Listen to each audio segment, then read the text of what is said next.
Hello everyone, this is Sayyad Usman. Currently, I'm a first year medical student at Vardhaman Mahavir Medical College in Safdarjung Hospital, Delhi. और आज हमारे साथ हैं सुरभि गुप्ता, जिनके NEET 2024 में 705 marks आए हैं और इनकी ऑल इंडिया रैंक 494 है। और ये यूपी के बलिया डिस्ट्रिक्ट से हैं और आज अपनी जर्नी शेयर करेंगे हमारे साथ और काफ़ी इंस्पायरिंग जर्नी है इनकी। और ये मेरे कॉन्टैक्ट में भी थी, मतलब कि थोड़ा बहुत कॉन्टैक्ट में थी, ज़्यादा तो नहीं थी ये। मतलब ज़्यादा डाउट वगैरह पूछती नहीं थी, कंसिस्टेंट थी, खुद तो ज़रूरत नहीं पड़ती थी इनको। और नीट 2024 में इन्होंने तो बहुत अच्छा स्कोर करा है, तो सबको आपको सुनना चाहिए। इनकी जो भी स्टोरी है हम सुनेंगे और इनसे इंस्पायर होंगे, और नीट 2025 के लिए भी जो चीज़ें बताएँगे आपको सुननी चाहिए। सुरभि बताइए कि कैसे-कैसे आपने तैयारी करी? आपने फर्स्ट आपके 2 ड्रॉप हुए जैसे कि आपने मुझे बताया। तो आपके फर्स्ट ड्रॉप में आपने कैसे तैयारी की थी और सेकंड ड्रॉप में ऐसा क्या चेंजेस लाए जो आपका फिर जो है इतना अच्छा आपने स्कोर कर पाईं? सर मेरे स्कूलिंग जो थी 11th और 12th वो मेरे स्कूल में उस टाइम पे कोविड आ गया था, तो 11th और 12th पूरे 2 साल स्कूल बंद ही रहा था उसे। कैसे भी बोर्ड्स मैनेज किए थे, लेकिन जब फर्स्ट अटेम्प्ट दिया था नीट का तो उतना अच्छा मार्क्स नहीं आता, सिर्फ 264 मार्क्स आए थे। तो फिर सोचा कि एक बार ड्रॉप लेते हैं नीट की प्रिपरेशन के लिए। तो जो फर्स्ट ड्रॉप लिया तो फिर यकीन 2.0 बैच जॉइन किया था पीडब्ल्यू का। तो 2022 उसके वाला, सारे टीचर्स को फॉलो 2023 वाला, सॉरी 2023 हाँ, वाला। नहीं 2023 वाला। हाँ। हाँ, तो उस बैच को अच्छे से फ़ॉलो किया था, लेकिन टेस्ट नहीं दिए थे मैंने बिल्कुल भी। अच्छा, कौन-कौन से पहले टीचर्स टेस्ट थे में आपके? मार्क्स अच्छे टीचर्स आए। कौन-कौन से थे आपके?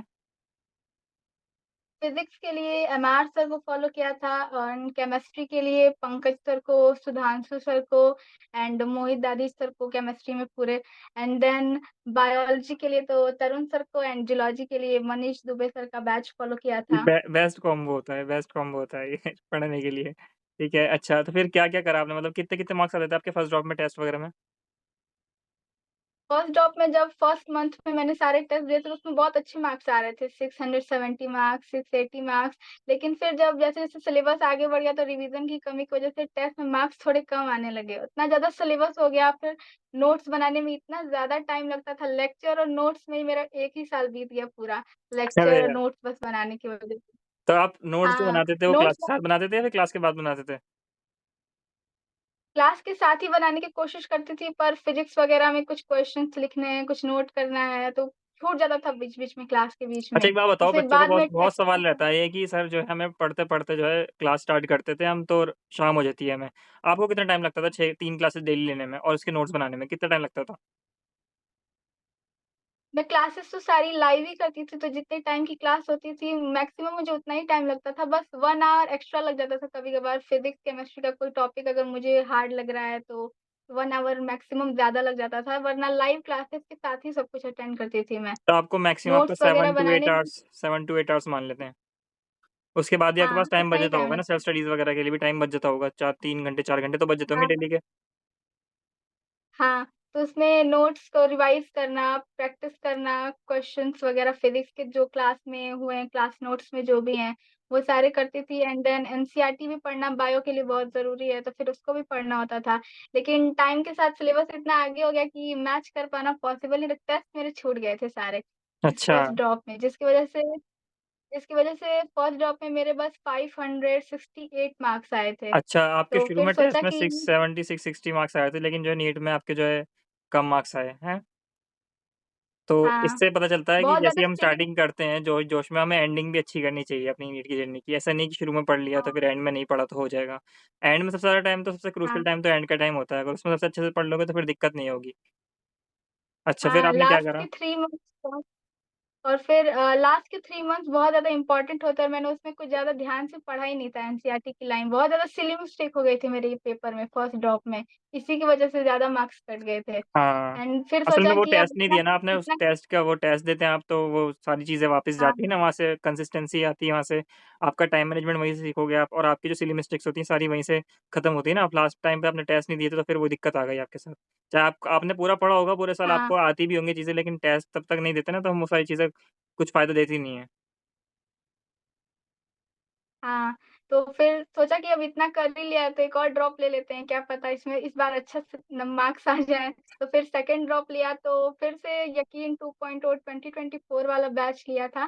लेकिन उस टाइम पे तरुण सर और एमडी सर थे ही नहीं हुँ, उसमें बायो हुँ। पढ़ाने के लिए, तो फिर उसके लिए उनका अलग से बैच लेना पड़ा, न्यूट्रॉन 2.0 वाला जो उनका अच्छा, आया अच्छा, था। अच्छा, अच्छा। तो बस बायो पढ़ने के लिए उनका बैच लिया।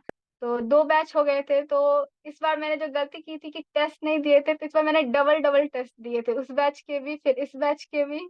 तो हर संडे अच्छा, को 2-3 टेस्ट हो जाते थे कुछ दिन में। कोई ऐसा भी था कोई आपने ऑफलाइन टेस्ट सीरीज़ वगैरह भी जॉइन करी थी या सिर्फ़ ऑनलाइन? नहीं, ऑनलाइन तो सारे दिए भी थे एंड एक ऑफलाइन के टेस्ट बुकलेट मँगा ली थी मैंने घर पे, अच्छा, क्योंकि अच्छा, यहाँ अच्छा, आस-पास अच्छा। कोई इंस्टीट्यूट नहीं है। वो हाँ, ये संकल्प बहुत भारत अच्छा काम साइड करा आपने, रहते बहुत हैं। अच्छा करा आपने काम। क्योंकि मैं कहता ही हूँ, सबसे कहता हूँ कि ऑफ़लाइन टेस्ट सीरीज़ बहुत ज़रूरी है। लेकिन अगर किसी घर के पास आस-पास हाँ सेंटर नहीं जी। है, तो वो ऐसे ही करे या तो पीडीएफ निकलवा के प्रिंट आउट करवा ले या फिर ऐसे रेडीमेड हाँ, आते हैं, जो कई सारे इंस्टीट्यूट भेज देते हैं हाँ, घर पे। पूरे 1 साल के होते हैं वो मेरे ख़्याल से, है ना? तो वो चीज़ बहुत अच्छी है। तो हाँ, बहुत अच्छा काम करा आपने ये मतलब सच में इंस्पायर होना चाहिए बच्चों को आपसे। क्योंकि हर जगह तो है नहीं ना वो सेंटर्स अवेलेबल। अब मान लो दिल्ली में है या फिर हाँ। मेरठ में होगा, यूपी में, तो लेकिन छोटी-मोटी डिस्ट्रिक्ट में अवेलेबल नहीं होते सेंटर्स। मेरे एरिया में कोई भी सेंटर नहीं, एक भी नहीं है।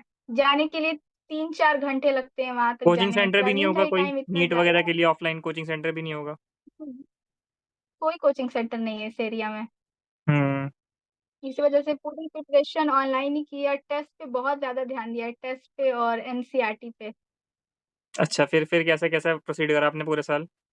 तो आपका कोई एक पर्टिकुलर सब्जेक्ट वीक था या फिर पूरा ही ओवरऑल या फिर कोई पर्टिकुलर सब्जेक्ट वीक हुआ था जो आपके 5 से 50 के अराउंड मार्क्स आए थे? तो कोई एक पर्टिकुलर सब्जेक्ट वीक था या फिर ओवरऑल सब में मार्क्स कम हुए थे आपके नीट में? नहीं, बायो तो मेरी पर्सनली स्ट्रॉन्ग थी, बस थोड़ी सिली मिस्टेक हो जाती थी, जैसे क्वेश्चन ध्यान से नहीं पढ़ा था। 2-3 क्वेश्चन मेरे लास्ट ईयर सिर्फ बायो में क्वेश्चन ध्यान से ना पढ़ने की वजह से गलत हो गया, जबकि मुझे वो क्वेश्चन आता था। एंड फिज़िक्स में तो यूनिट्स में जो भी इधर-उधर करके दे देते हैं, यूनिट सीजीएस में दे देते हैं, साइ की वगैरह, तो उसमें गलत हो जाती, मैं ध्यान से देखती ही नहीं थी वो यूनिट, उसकी वजह से गलत हो जाता था। एंड ऑर्गेनिक के रिएक्शंस में जीओसी मेरी फर्स्ट ड्रॉप में उतनी स्ट्रॉन्ग नहीं थी, तो ऑर्गेनिक के रिएक्शन बाउंस बैक करके जाते थे, उतना अच्छे से याद ही नहीं था उस टाइम पे। इस वजह से सेकंड ड्रॉप में पंकज सर के जो उन्होंने बताया था कि रिएक्शन चार्ट बनाने को, एक रिएजेंट, फिर उनका फंक्शन वगैरह लिखने को, वो जब बनाया, अच्छे से याद किया रिएक्शन, तब जाके ऑर्गेनिक केमिस्ट्री स्ट्रॉन्ग हुई। सही है, सही है, सही है, सही है और आपने टेस्ट वगैरह आपने दोनों के दिए, पीडब्ल्यू के दिए, संकल्प भारत के दिए, है ना? हाँ, दोनों टेस्ट दिए थे। अच्छा, अब ये पैरेलली उनका बताओ सिलेबस आपने फिर अलग-अलग था। सिलेबस सिलेबस आपने जब आपने फर्स्ट ड्रॉप में आपने सारे लेक्चर देखे थे ऑलरेडी, क्या आपने दोबारा लेक्चर सारे देखे या फिर आपने सिर्फ लिमिटेड देखे कुछ जो आपके वीक टॉपिक्स थे? नहीं, मैंने पूरे लेक्चर फिर से देखे स्टार्टिंग से कि कोई टॉपिक छूटे नहीं। हाँ, तो इससे ये होता है ना कि लेकिन नोट कंसिस्टेंसी मेंटेन हो जाती है और पूरा रिवाइज़ ही हो जाएगा क्योंकि आपने पढ़ रखा है तो 2 एक्स पे देख लिया होगा, जल्दी-जल्दी हो जाता होगा। नहीं, लाइव ही देखती थी, मुझे लाइव अच्छा लगता अच्छा था, तो लाइव मैं पसंद लाइव था ही क्लास आपको, सारे लाइव अटेंड। ठीक है, अच्छी बात है, ये भी अच्छी बात है। जिसको लाइव पसंद है वो लाइव देख ले, जिसको रिकॉर्डेड पसंद है वो रिकॉर्डेड देख ले। मैं तो ये सजेस्ट करता हूँ कि अगर जिसके से टाइम मैनेजमेंट नहीं हो रही तो वो रिकॉर्डेड देख ले।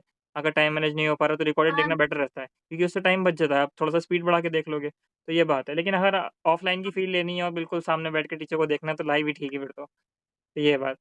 हाँ, और फिर आपने लास्ट के मंथ में कि फुल सिलेबस टेस्ट दिए होंगे, कितने टेस्ट दिए होंगे आपने फुल सिलेबस के? फुल सिलेबस टेस्ट मैंने 50 के अराउंड दिए थे, बहुत ज़्यादा दिए थे फुल सिलेबस टेस्ट।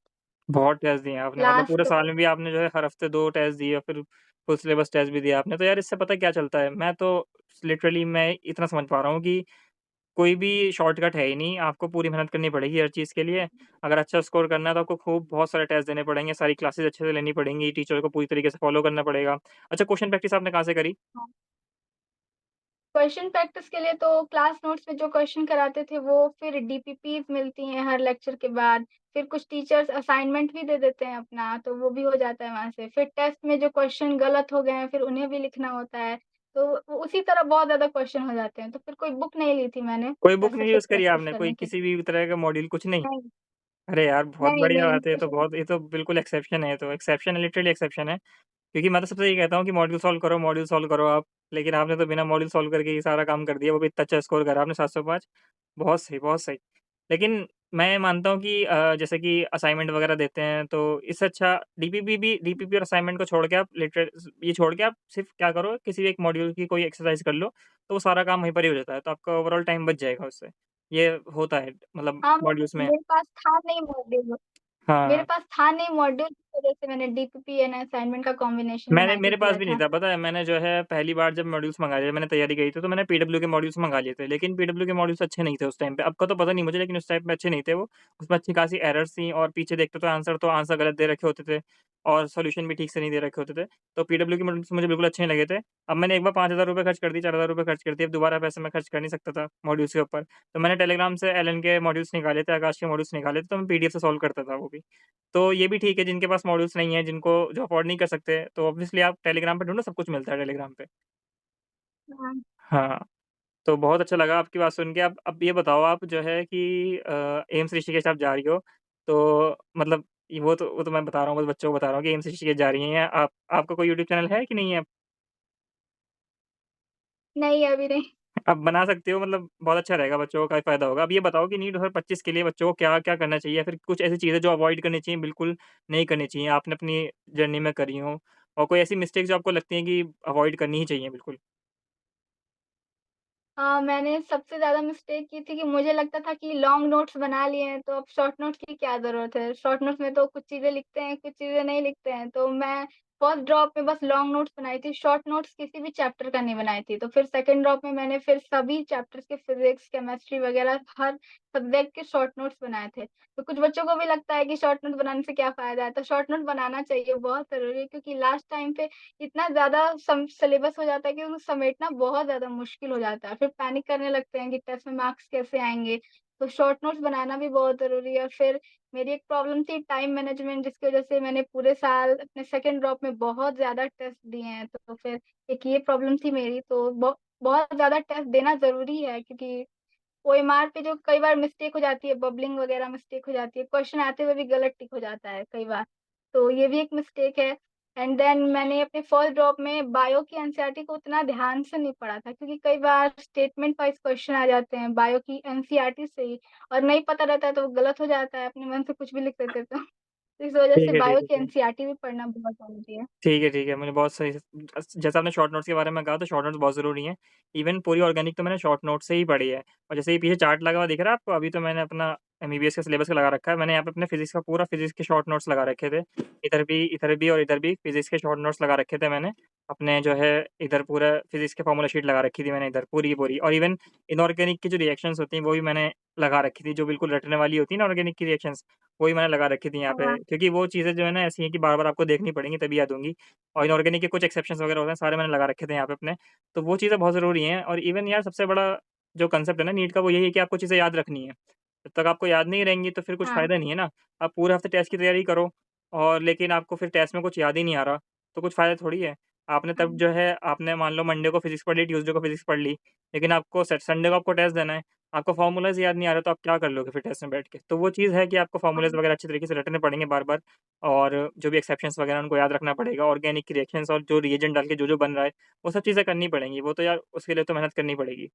तो काफ़ी अच्छा लगा सुन भी बहुत मज़ा हाँ, आया और होप कि आप जो है और बच्चों को मतलब गाइड करते रहो ऐसे क्योंकि बच्चों को चाहिए होता है कोई न कोई उनको बताता रहे कुछ न कुछ। मेरे पास भी बहुत इंस्टाग्राम में मैसेज वगैरह आते हैं तो मैं रिप्लाई कर देता हूँ।